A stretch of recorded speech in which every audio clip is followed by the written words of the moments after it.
사회가 극단적으로 계층화된 나라들 중에서도 북한처럼 출생으로 평생이 결정되는 곳은 매우 드뭅니다. 일반 주민들이 하루 끼니를 걱정하며 힘겹게 살아가는 동안 권력층은 호화로운 생활을 누리며 전혀 다른 세상에서 살아갑니다. 그런데 정말로 그들의 삶이 우리가 상상하는 만큼 행복하고 윤택할까요? 오늘은 북한 특권층의 실제 생활상을 자세히 들여다보겠습니다.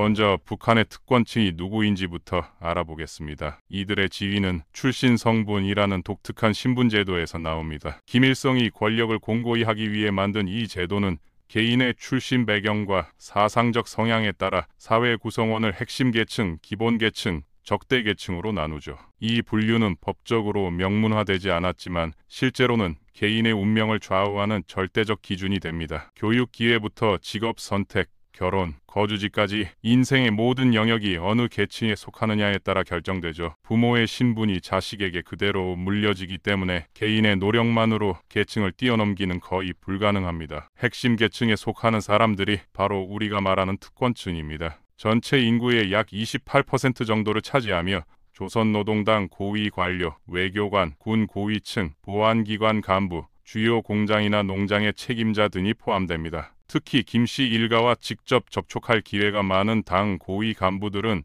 최상위층으로 분류되어 일반인들이 상상할 수 없는 특별한 혜택을 받습니다. 이들이 처음으로 특권을 실감하는 순간은 바로 교육 과정에서입니다. 북한의 의무 교육은 유치원 1년, 소학교 5년, 초급중학교 3년, 고급중학교 3년으로 총 12년인데 표면적으로는 무상교육이라고 하지만 실제로는 다릅니다. 교과서나 교복을 개인이 구매해야 하고 학교에 별도로 납부해야 할 비용들이 많습니다. 일반 가정의 아이들은 생계비를 벌기 위해 학교를 결석하고 일을 나가는 경우도 흔하죠. 반면 특권층 자녀들은 이런 걱정 없이 학업에만 집중할 수 있습니다. 월 22달러 정도를 지불하고 개인 교사를 고용해서 주 2에서 3회, 회당 2~3시간씩 집중적인 맞춤 교육을 받기도 하죠. 많은 특권층 자녀들이 목표로 삼는 곳은 평양 제1중학교입니다. 북한 최고의 엘리트 양성기관으로 불리는 이곳은 김일성 대학 등 명문대학 진학자를 대량으로 배출하는 최상급 교육기관이죠. 과학, 물리학, 컴퓨터 분야에서 특히 뛰어난 성과를 보이며 국제수학올림피아드에서 우승자를 배출할 정도로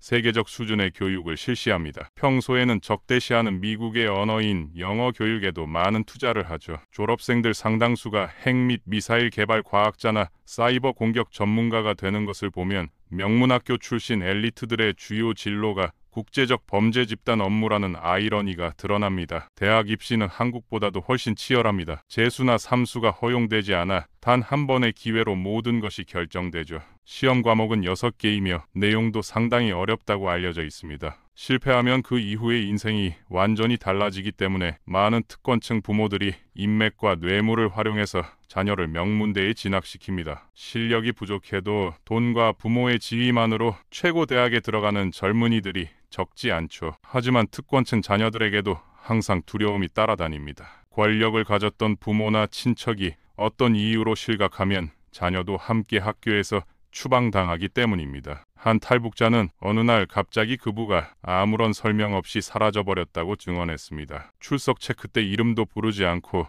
교사들도 그 일에 대해 언급하려 하지 않았다고 하죠. 아이들은 그 동급생의 부모가 숙청되어 평양에서 추방되었다는 사실을 나중에서야 알게 됩니다. 특권층 아이들은 풍요로운 생활을 누리면서도 동시에 이런 공포와 함께 살아가야 하는 거죠.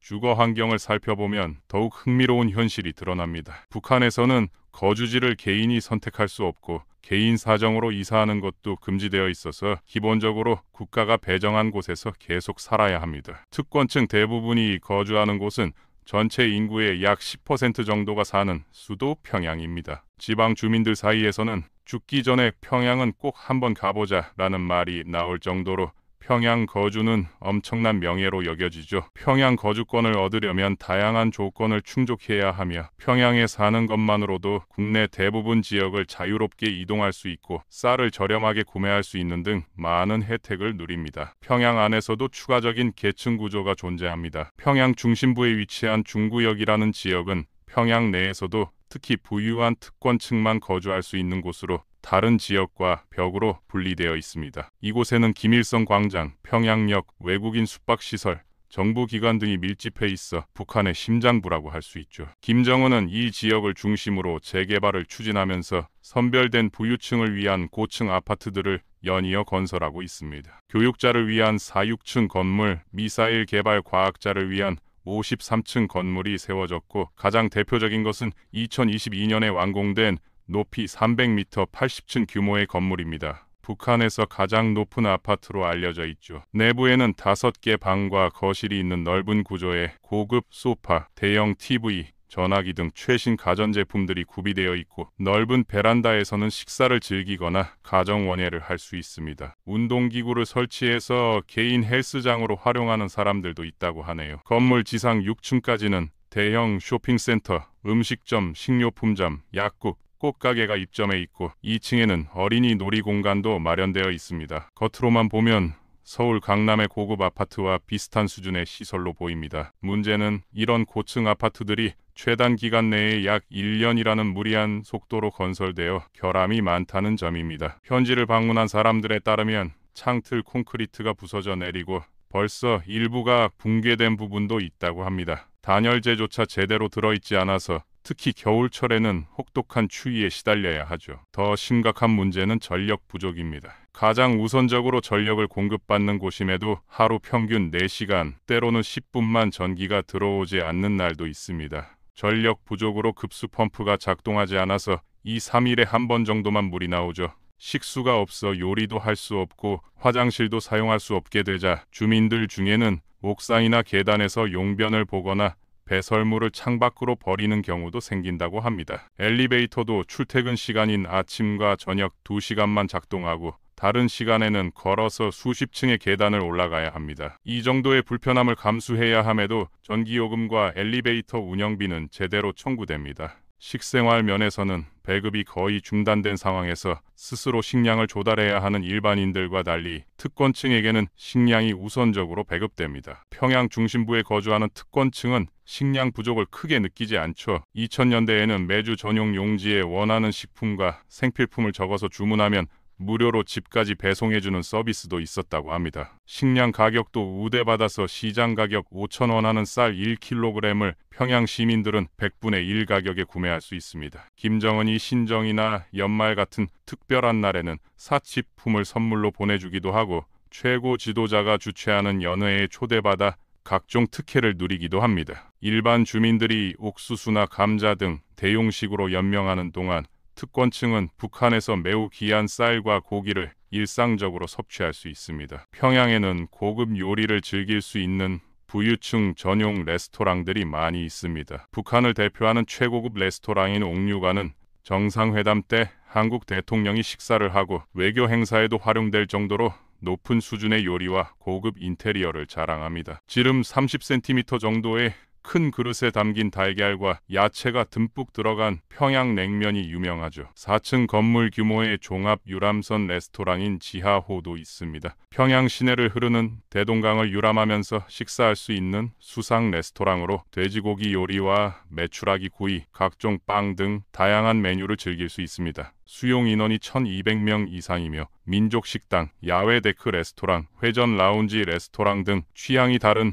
여러 식당이 입점해 있다고 하네요. 북한 기준으로는 매우 풍족한 식생활을 누리는 특권층이지만 국가 전체가 식량 부족에 시달리고 있어서 실제로 먹을 수 있는 메뉴는 어느 정도 제한적입니다. 중요한 업무를 담당하는 특권층들도 휴일에는 날개를 펼치고 여유롭게 쉬고 싶어 합니다. 엔터테인먼트가 부족한 북한에서 그들은 무엇을 즐기고 있을까요? 우선 실내에서 할 수 있는 오락으로는 특권층 자녀들이 스마트폰 게임이나 비디오 게임을 하는 경우가 늘고 있습니다. 2018년 기준으로 GTA, FIFA 온라인을 비롯해 한국에서 유행하는 게임들이 플레이되고 있었죠. 게임은 영화나 드라마와 달리 검열을 받지 않아서 USB를 통해 반입되면서 젊은 층을 중심으로 빠르게 확산되었다고 합니다. 조선노동당 부부장급, 즉 한국으로 치면 부총리나 장관 수준이 되면 북한에서는 엄격히 금지된 외국 영화와 음악도 합법적으로 즐길 수 있습니다. 이 정도 고위 간부가 되면 일반인은 절대 접속할 수 없는 인터넷 사용 권한도 부여받는 것으로 보입니다. 물론 업무와 관계없는 개인적 목적으로 인터넷을 자유롭게 사용할 수 있는지는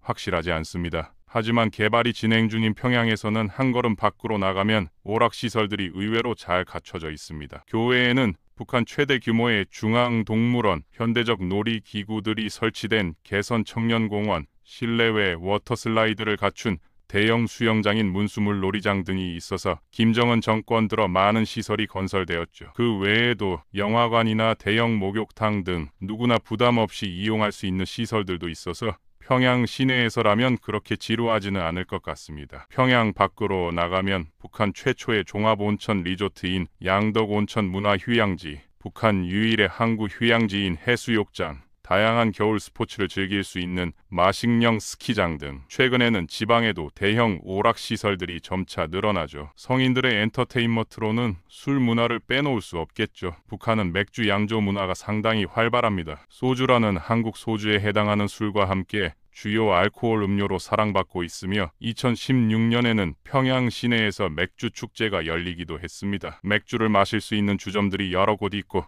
평양에 거주하는 남성들은 맥주 배급표를 받으면 매달 약 1리터의 맥주를 무료로 마실 수 있습니다. 전력 부족으로 현재는 대량의 맥주를 냉장 보관하기 어려워서 마음껏 음주할 수 있는 것은 외국인 관광객이나 당 간부 정도일 것입니다. 김정은 옆에서 일하는 지위에 가까워질수록 각종 술자리와 대량 음주를 강요받는 기회가 많아지기 때문에 그들은 평소부터 술을 어느 정도 몸에 익숙하게 해두어야 할 수도 있겠네요. 정치의 핵심에서 일하는 고위 간부들은 필연적으로 해외 업무와 접촉할 기회도 늘어나기 때문에 그들은 북한의 일반 국민들이 거의 알 수 없는 세계의 현실적 정보들을 접할 수 있습니다. 이런 정보를 전달하는 것은 북한 유일의 통신사인 조선중앙통신입니다. 외국어 대학 등에서 외국어를 배운 전문 직원들이 해외 라디오와 TV를 24시간 체제로 모니터링하고 자국어로 번역해서 간부들을 위한 세 종류의 신문으로 정리합니다. 신문을 전달받는 간부의 등급에 따라 내용이 달라지는데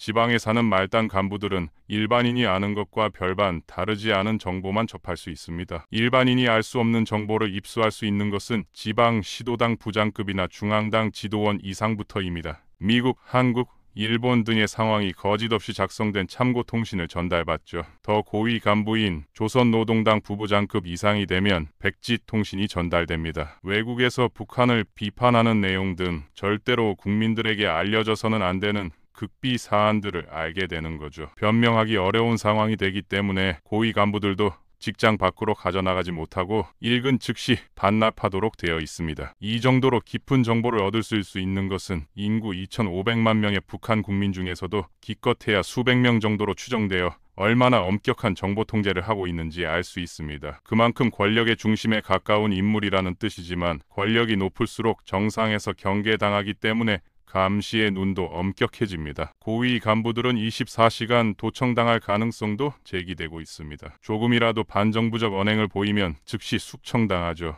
권력과 부에 비례해서 자신의 위험도 증가하는 것은 북한에서 피할 수 없는 운명인 것 같습니다. 북한 특권층의 생활은 국내 기준으로 보면 매우 화려하지만 다른 나라의 같은 급 공직자들과 비교하면 그다지 축복받은 수준이 아닙니다. 밀고나 숙청 등의 공포에 떨며 살아야 한다는 점을 고려하면 결코 행복한 삶이라고 할 수는 없을 것 같습니다.